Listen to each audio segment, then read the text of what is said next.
Hi అండి అందరికీ. Perspectives సంబంధించి ఉపాధ్యాయ సాధికారత దాని నుంచి మోస్ట్ ఇంపార్టెంట్ బిట్స్ అనేవి ఒకసారి చూద్దాం.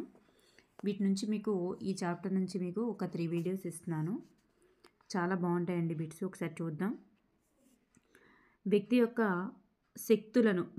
శక్తులను మరియు సామర్థ్యాలను బలోపేతం చేయడాన్ని ఏమని పేర్కొనవచ్చు? వ్యక్తి యొక్క శక్తులను కానీ సామర్థ్యాలను కానీ బలోపేతం చేయడాన్ని మనం సాధికారత అని పేర్కొనవచ్చు. సాధికారత కలిగినటువంటి ఉపాధ్యాయులే విద్యార్థులను ఆలోచింపజేసి విజయవంతమైనటువంటి అభ్యసనాన్ని అందించగలరని పేర్కొన్నటువంటి విద్యావేత్త ఎవరు?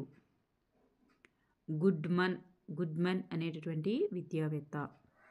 క్రింది వానిలో ఉపాధ్యాయ సాధికారత ఆవశ్యకత కానిది.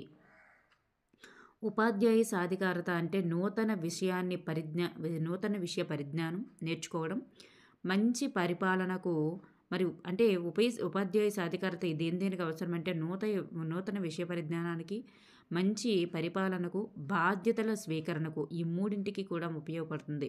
ఈ మార్పు లేకపోవడం అనేటటువంటిది కాదు, ఎందుకంటే మార్పు రావాలి దానివలన. ఉపాధ్యాయ సాధికారతను ఎన్ని అంశాలు ప్రభావితం చేస్తాయని విద్యావేత్తలు గుర్తించారు?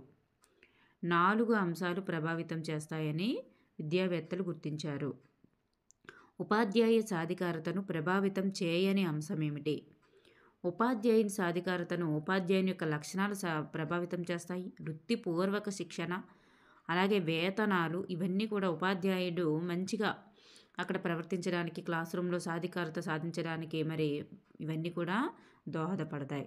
ఒక ఉపాధ్యాయునికి విద్యా ప్రణాళిక అనేది ఉపాధ్యాయునికి సంబంధించి సాధికారతను ప్రభావితం చేయదు. ఒక ఉపాధ్యాయునికి ఉపాధ్యాయ వృత్తి మీద రుణాత్మకమైనటువంటి దృక్పథం కలిగి ఉండి, మరి దానితో రుణాత్మకం అంటే నెగిటివ్ నేచర్ కలిగి ఉండి, దానితో ఆ ఉపాధ్యాయుడు సాధికారతను పెంచుకోనట్లయితే అతనిని ప్రభావితం చేసేటటువంటి అంశం ఏమిటి అంటే లక్షణాలు అనేటటువంటిది ప్రభావితం చేస్తుంది. ఉపాధ్యాయుడు బోధించడంలో మరియు మూల్యాంకనం చేయడంలో ఇబ్బంది పడుతుంటే దానికి గల కారణం. ఎందుకు ఇబ్బంది పడతాడంటే వృత్తిపూర్వక శిక్షణలో కరెక్ట్గా లేకపోతే మరి తను బోధించడంలో ఇబ్బంది పడతాడు. 5వ తరగతి విద్యార్థికి త్రికోణమితి బోధించిన ఆ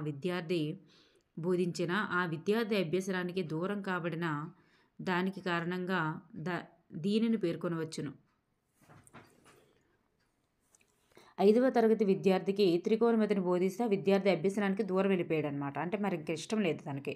అప్పుడు దీనికి కారణం ఏమై ఉంటుందని మరి క్రింది విధంగా పేర్కొనవచ్చు అంటే విద్యా ప్రణాళిక లోపం. విద్యా ప్రణాళికలో త్రికోణమితి అనేది 5th క్లాస్ వాడికి కరెక్ట్ కాదు అని అర్థం. ప్రతిభావంతులైనటువంటి విద్యార్థులు ఉన్నప్పుడు ఉపాధ్యాయుడు సాధికారత పెంచుకొని ప్రతిభావంతంగా బోధించగలడు. దీనికి ఆధారమైనది విద్యార్థుల యొక్క సాధన. ఉపాధ్యాయ సాధికారత ఎన్ని స్థాయిలలో ఉంటుంది? 2 స్థాయిల్లో ఉంటుంది. విద్యార్థి స్థాయి, ఉపాధ్యాయ స్థాయి.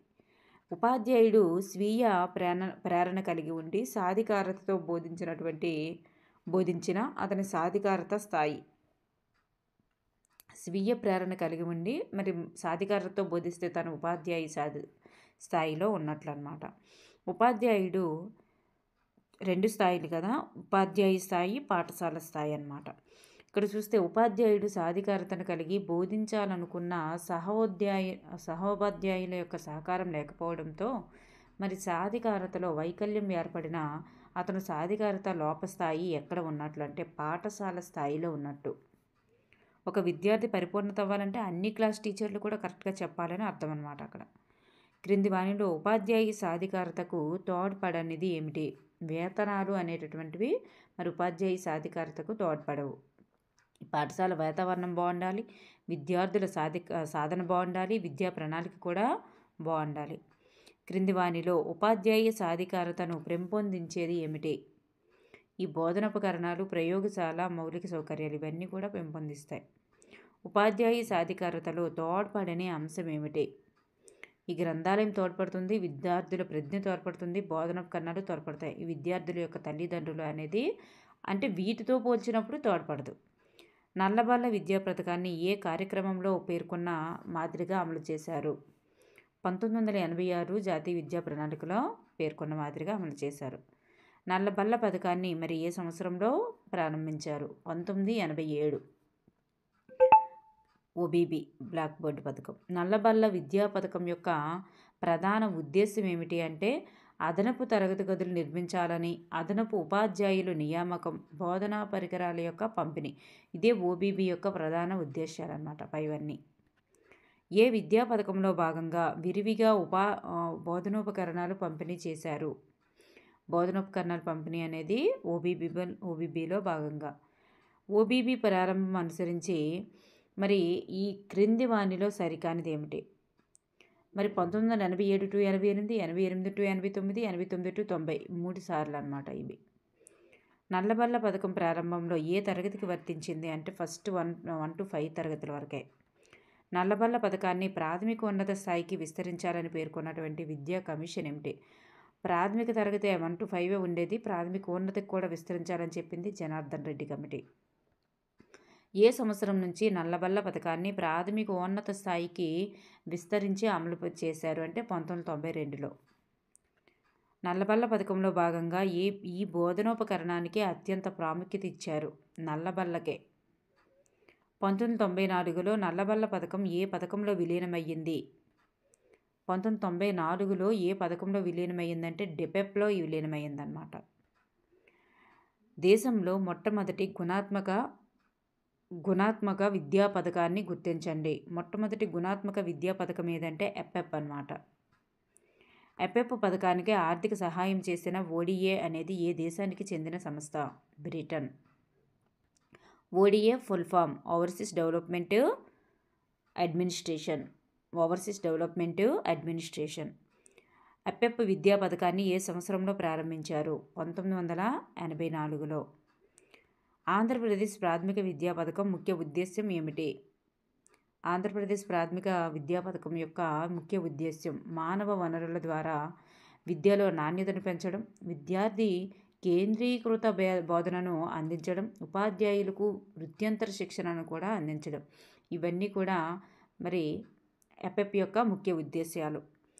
ఎప్పెప్ యొక్క సూత్రం కానిది మరి అనుభవం ద్వారా అభ్యసనాన్ని నేర్చకపోవడం అనేది కాదు, నేర్చుకోవడం. అనుభవం ద్వారా అభ్యసనం నేర్చుకోవడం కాబట్టి ఇది సూత్రం కాదు. అభ్యసన కృత్యాలు కల్పించడం, వైయక్తిక భేదాలను గుర్తించడం. 6 ఉంటాయి కదా అభ్యసన సూత్రాలు, ఆ 6 అన్నమాట. స్థానిక వనరులను వినియోగించడం, ఇవన్నీ అవుతాయి. ఓకేనండి. Next one. ఏ విద్యా పథకంలో భాగంగా వ్యక్తిగత జట్టు మరియు ఇదే ఎప్పెప్లో సూత్రమే ఇది కూడా. వ్యక్తిగత జట్టు పూర్తి తరగతి పనిని అభివృద్ధి పరచాలని నిర్ణయించారంటే ఎప్పెప్లోనే. ఎప్పెప్ విద్యా పథకం ఇప్పుడు డెపెప్లో విలీనమైంది. ఎప్పెప్ అనేది ఇప్పుడు డెపెప్లో విలీనమైందంటే 1996లో డెపెప్లో విలీనమైంది.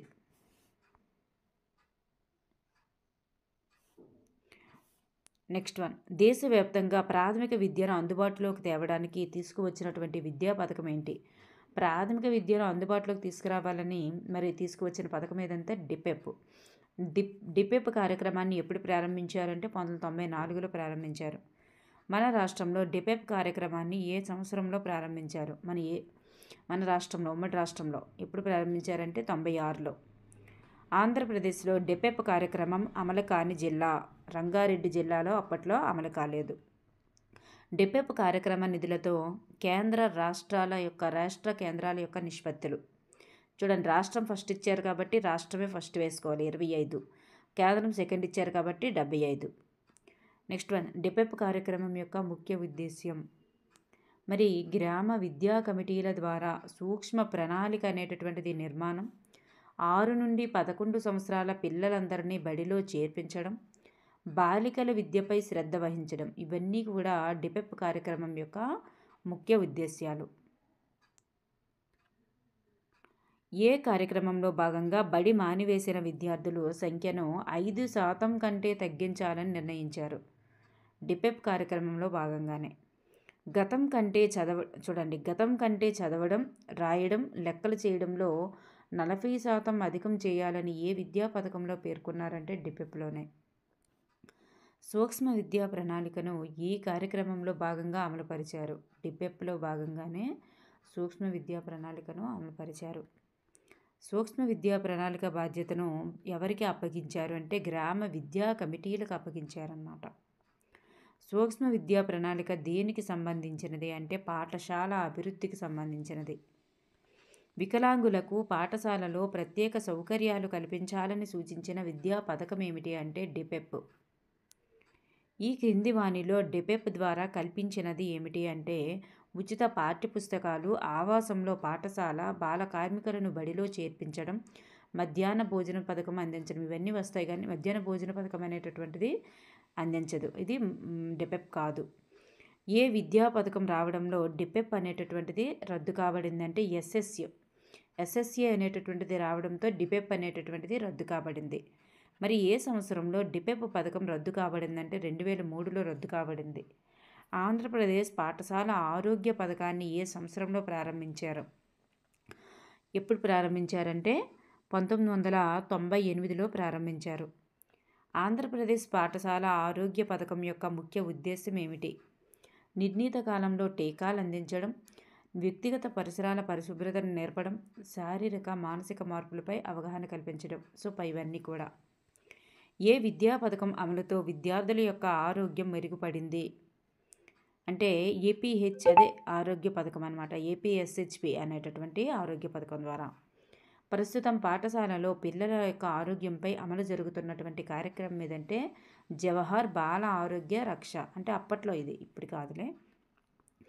సర్వశిక్ష అభియాన్ కార్యక్రమాన్ని మన రాష్ట్రంలో ఎప్పటి నుంచి అమలు చేస్తున్నారు అంటే 2003 నుంచి. ఎస్ఎస్ఏ అనేటటువంటిది సర్వశిక్ష అభియాన్. సర్వశిక్ష అభియాన్ యొక్క ప్రధాన ఉద్దేశం ఏమిటంటే 2010 నాటికి 14 సంవత్సరాల విద్యను పూర్తి చేసేయాలి. 2010 నాటికి 14 సంవత్సరాల విద్యను పూర్తి చేయడం అనేటటువంటిది. సర్వశిక్ష అభియాన్ ప్రారంభంలో ఏ తరగతి సమూహానికి వర్తించింది? అది 1 నుంచి 7వ తరగతి వరకు అన్నమాట. ప్రస్తుతం సర్వశిక్ష అభియాన్ ఏ తరగతి సమూహానికి వర్తిస్తుందంటే ఇప్పుడు 1 నుంచి 8వ తరగతి వరకు. సర్వశిక్ష అభియాన్ ప్రారంభంలో కేంద్ర రాష్ట్ర నిధుల యొక్క వాటా 65:35. ఇప్పుడైతే సగం సగం అయిపోయిందనమాట. 50-50 అయింది ఇప్పుడు. ప్రస్తుతం దేశంలో ప్రాథమిక విద్యలో గుణాత్మక విద్య యొక్క పథకం ఏమిటి? ప్రాథమిక విద్యలో గుణాత్మక విద్య యొక్క పథకం ఎస్ఎస్సి అన్నమాట. సర్వశిక్ష అభియాన్లో భాగంగా ఈ క్రింది వానిలో సరికానిది ఏమిటి? ఆవాసం చూడండి, 1 కిలోమీటర్ లోపు ప్రాథమిక పాఠశాలను ఏర్పాటు చేయాలి, 3 కిలోమీటర్ల లోపు ప్రాథమిక ఉన్నత పాఠశాలను ఏర్పాటు చేయాలి, 5 కిలోమీటర్ల లోపు ఉన్నత పాఠశాలను ఏర్పాటు చేయాలి. ఇవన్నీ వస్తాయి. ఆవాసంలో పూర్వ ప్రాథమిక పాఠశాలను ఏర్పాటు చేయడం అనేటటువంటిది ఇది అందులో లేదు. నెక్స్ట్ ఇక్కడ చూసుకున్నట్లయితే ఉపాధ్యాయుల యొక్క వృత్తిపరమైనటువంటి నియమావళి అని ఉన్నాయి. వీటి ఒకసారి చూద్దాం. ప్రతి వృత్తికి కూడా ఒక ప్రవర్తన నియమావళి అవసరం. ఎందుకు ప్రవర్తన నియమావళి అవసరం అంటే స్వీయ రక్షణకు, సక్రమ విధి నిర్వహణకు, ఇతరులకు ఇబ్బంది అనేటటువంటిది ఉండదు కాబట్టి. ఈ 3 ఇతరులకు ఇబ్బంది కలిగించకుండా ఉండేందుకు. సో ఇవన్నీ కూడా అవుతాయి. ప్రపంచంలో ఉపాధ్యాయులకు వృత్తి ప్రవర్తన నియమావళిని రూపొందించినటువంటి సంస్థ ఏది? ప్రపంచంలోనే ఏది ఏర్పాటు చేసిందంటే యునెస్కో అనేటటువంటిది అనమాట. వృత్తి ప్రవర్తన నియమావళి రూపొందించింది. యునెస్కో అనేటటువంటిది ఏ సంవత్సరంలో ఉపాధ్యాయ వృత్తిపరమైన నియమావళిని రూపొందించింది? 1984. ఉపాధ్యాయులకు వృత్తిపరమైన నియమావళి అవసరమని పేర్కొన్నది ఎవరు? జాతీయ విద్యా విధానం అనేటటువంటిది ఎన్పిఈ 1986 పేర్కొంది. భారతదేశంలో ఉపాధ్యాయులకు ఎవరు వృత్తిపరమైన నియమావళిని నియమించారు? ఎన్సిఈఆర్టీ. భారతదేశంలో ఎప్పుడు ఉపాధ్యాయ వృత్తిపరమైన నియమావళిని రూపొందించారు? ఎప్పుడు రూపొందించారు? ఎవరు భారతదేశంలో అంటే ఎన్సిఆర్టీ ఎప్పుడు రూపొందించింది అంటే మనకి 1997లో రూపొందించింది. ఎన్సిఆర్టీ రూపొందించిన వృత్తిపరమైన ఉపాధ్యాయ నియమావళిలో ఎన్ని అంశాలు కలవు? 30 అంశాలు. ఎన్ని రంగాలలో ఉపాధ్యాయ ప్రవర్తన నియమావళి అనేటటువంటిది ఏర్పాటు చేశారు అంటే 6 రంగాలు. స్వీయ నిర్దేశం, స్వీయ క్రమశిక్షణ ఉపాధ్యాయ వృత్తిలో అవసరమని ఎక్కడ పేర్కొన్నారు? ఇవన్నీ ఉపాధ్యాయ శిక్షణలో వృత్తిలో అవసరమని చెప్పేసి ప్రవర్తన నియమావళిలో పేర్కొన్నారు. ఉపాధ్యాయుల విద్యార్థి సంబంధంతో సరిపోవాలనేది ఏమిటి? ఉపాధ్యాయుల విద్యార్థి యొక్క సంబంధంతో సరిపోవాలనేది ఏమిటి? వివక్ష అనేటటువంటిది ఉండకూడదు, సమానంగా ఉండాలి, వికాసానికి కూడా తోడ్పడాలి, విద్యార్థి సమాచారం బహిర్గతం పరచాలి అనేది రాంగ్ అన్నమాట. ఒక ప్రవర్తనా నియమావళి కలిగిన ఉపాధ్యాయుడు విద్యార్థితో ఈ విధంగా ప్రవర్తించడు. ఎలా ప్రవర్తించడు అంటే విద్యార్థికి ఆదర్శంగా ఉంటాడు, శారీరక శిక్షణలకు దూరంగా ఉండడం, శారీరక శిక్షలకు అంటే శిక్షించడం దూరంగా ఉండడం, లింగ భేదాలు పాటించడు. సో ఇవన్నీ కూడా మంచి ఉపాధ్యాయునికి ఉండే లక్షణాలు. ఈ సమయపాలన పాటించడం అనేది రాంగ్. ప్రవర్తన నియమావళి కలిగిన ఉపాధ్యాయుడు విద్యార్థి తల్లిదండ్రులతో ఈ విధంగా ఉంటాడు.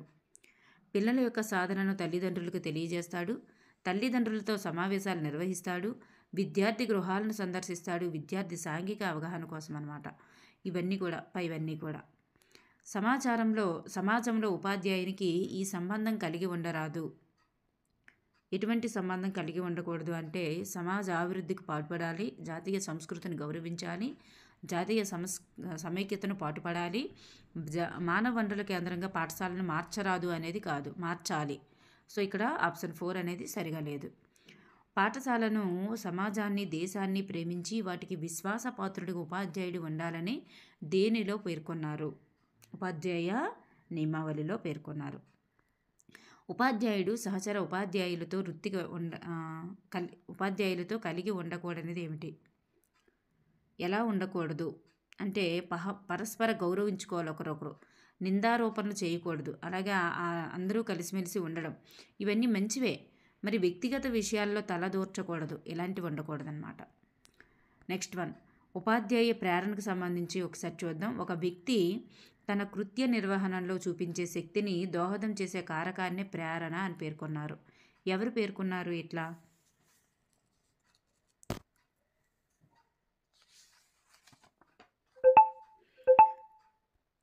డీసీకే పేర్కొన్నారనమాట.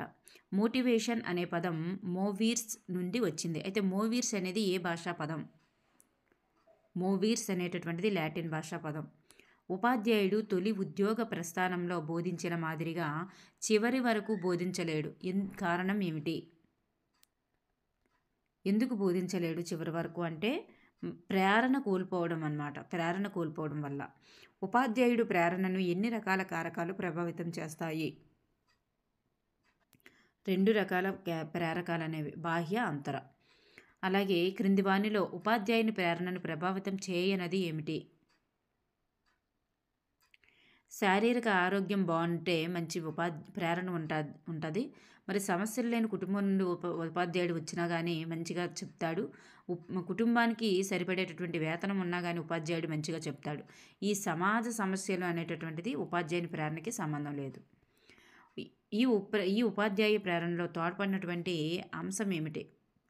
ఉపాధ్యాయ ప్రేరణలో తోడ్పడని అంశం, ఈ ప్రతిభావంతులైనటువంటి విద్యార్థులు ఉన్నా కానీ తోడ్పడుతుంది, బోధనోపకరణాలు తోడ్పడతాయి, విశాలమైన తరగతి గదులు తోడ్పడతాయి. ఈ విద్యా బోధన అనేది కాదు. ఉపాధ్యాయున్ని ప్రేరేపించడంలో ఇది ఆక్సిజన్ లాంటిది. పదోన్నతి అనేది ఆక్సిజన్ వంటిది. ఉపాధ్యాయుని ప్రేరణ తోడ్పడిన అంశం ఈ క్రింది వానిలో గుర్తించండి. పిల్లలకు ఉపకార వేతనాలు అనేటటువంటిది ఉపాధ్యాయునికి ప్రేరణకి సంబంధం ఉండదు. ఓకేనండి. ఉపాధ్యాయ ప్రేరణకి వృత్తిపర అభివృద్ధికి అవకాశం ఇవ్వాలి. గుర్తింపు వచ్చినా, అవార్డులు వచ్చినా, వచ్చినా ఉపాధ్యాయునికి ప్రేరణ కల్పించినట్లే. ఉపాధ్యాయుని ప్రేరేపించడంలో ఉద్యోగ భద్రత ప్రముఖ పాత్ర పోషిస్తుందని పేర్కొన్న కమిషన్ ఏమిటి? ఈ చటోపాధ్యాయ కమిషన్ అన్నమాట. క్రింది వానిలో ఉపాధ్యాయుని ప్రేరేపించడంలో అత్యంత అవసరమైనది ఏమిటి? వృత్తి ధర్మ స్వీయ ప్రేరణ అనేటటువంటిది అవసరం. ఓకేనండి.